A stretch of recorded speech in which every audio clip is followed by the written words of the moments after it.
Hi, I'm Joan Newcomb, and today's morning musings is Meli Kalikimaka. I'm doing a series of daily morning musings and using posts from my blog, Adventures in Density and Effort, as inspiration. Now, I wrote these articles a while back, and the world has completely transformed since then. So if I encounter anything that is out of date, I'm going to interrupt myself as I'm reading and give you the most recent information. Also, if I haven't said everything that needs to be said at the very end, I will do a summary in relation to what's going on in the world today. And also, I will give you some special offers, so stay tuned to the very end to see what they are. Meli Kalikimaka. Yesterday, we were blanketed in a good 6 inches of snow. Wimpy by Canadian standards, I know, but overwhelming to those in the Seattle area. As it was snowing, I walked our rural roads to town, which was quite a fun adventure. Right now, I'm listening to Izzy Kamakawaiole's singing Hawaiian songs, excuse me for butchering his last name, while wearing my North Face jacket and wrapped in a wool blanket, because there's no heat in the house. Our parakeets, Bodhi and Cheetah, are chirping away in the other room. Oh, they had heat, but this area doesn't. Everyone in this area had to drop whatever their regular plans were this week and do something different. From rescheduling appointments to holiday shopping online rather than in stores, the snow has changed everything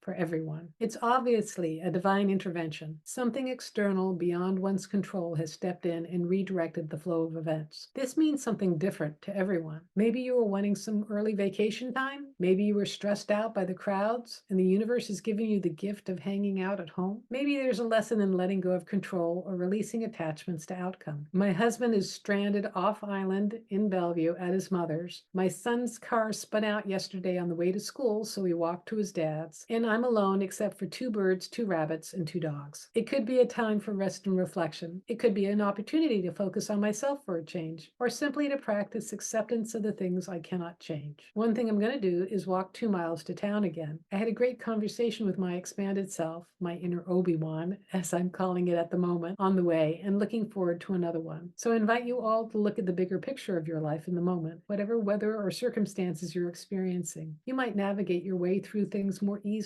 or effortlessly, or at least indifferently if you do. And I wish you all a Meli Kalikimaka, which is Hawaiian for Merry Christmas. Now, I remember this snowstorm. I was stuck for 5 days. My husband was stuck staying with his mom for 5 days. And I would put plastic bags on my feet because I didn't have waterproof boots, walk 2 miles into town to go to the post office. And I actually think, did it go over Christmas? I think it went over Christmas. So I decorated my avocado tree to have Christmas by myself. And my older son came home from college and his friend was supposed to pick him up at the airport, which of course he couldn't do because all the roads were icy. So the kid walked to the airport to meet him. I think my son managed to take a bus to the ferry, didn't know that I was stranded. So he walked from the ferry 5 miles to his dad's house, past my house. So that was just a really interesting creation. And as I was thinking as I was writing this, is that this was also years before the pandemic where we were all stuck at home. It was something bigger than ourselves, completely transformed our world.